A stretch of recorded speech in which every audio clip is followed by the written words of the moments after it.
खबरों के निष्पक्ष विश्लेषण के लिए सब्सक्राइब करें Jantantra TV and press the bell icon. Never miss any update.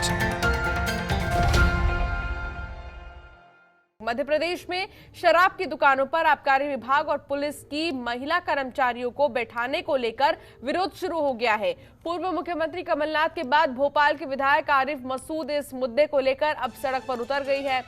उन्होंने लाल घाटी स्थित शराब की दुकान पर शराब लेने पहुंचे ग्राहकों को दूध के पैकेट बांटे। आपको बता दें कि प्रदेश सरकार के फैसले के खिलाफ पोस्टर और बैनर के साथ नारेबाजी की गई है। यहां पर शराब लेने के लिए आने वाले सभी ग्राहकों को दूध के पैकेट दिए गए हैं।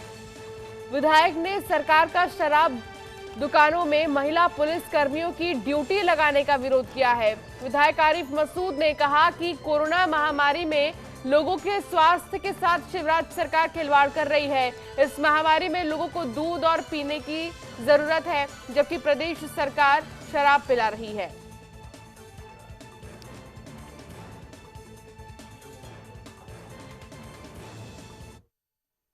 संदेश देने का प्रयास किया है जब मुख्यमंत्री जी मदमस्त हो चुके हैं और अपनी सत्ता में चूर हैं और सुनने को तैयार नहीं है। बार बार अनुरोध के बाद मैंने उनसे कहा था कि शराब की दुकानों की आवश्यकता नहीं है, यह महामारी दुनिया में फैली हुई है और सब समझ रहे हैं आसमान वाले की देन है ये।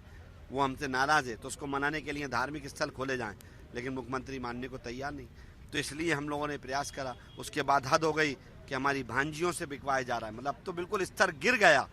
मतलब सरकार का इतना स्तर गिरेगा ये तो हम कभी सोच भी नहीं सकते थे कि मध्य प्रदेश आज शर्मसार हो रहा है। तो हम लोग विरोध कर रहे हैं और कोशिश कर रहे हैं कि अगर सरकार नहीं मान रही तो जो लोग शराब लेने आ रहे हैं उनसे अनुरोध करेंगे कि आप शराब नहीं लो। का शराब की दुकानों पर प्रदर्शन देखा गया है। जितने भी महिला पुलिसकर्मी हैं इनकी ड्यूटी यहां पर लगाई गई थी, जिसके विरोध में वो यहां पर पहुंचे हैं और वो प्रदर्शन कर रहे हैं। शरद व्यास हमारे संवाददाता हमारे साथ जुड़ गए हैं। शरद, पूरा मामला क्या है, विस्तार से बताएं।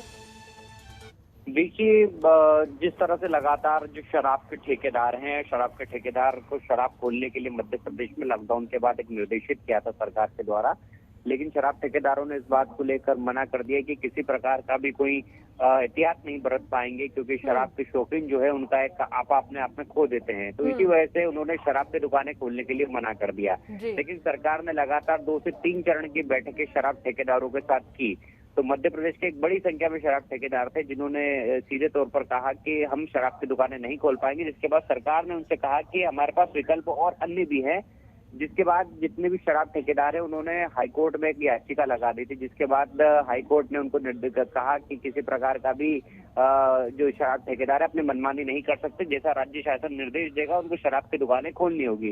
लेकिन बावजूद इसके तमाम शराब के ठेकेदारों ने, जो बड़े महानगर है उनके ठेकेदारों ने दुकानों के जो लाइसेंस है वो सरेंडर कर दिए, जिससे कहीं ना कहीं राजस्व का करोड़ों रुपए का नुकसान हुआ। इसके बाद ही जो विकल्प की बात यहाँ पर सरकार ने कही थी, तो उसी विकल्प के मद्देनजर सरकार ने तय किया और अपने ही कुछ नुमाइंदों के साथ उन्होंने दुकान को संचालित करने का निर्णय लिया।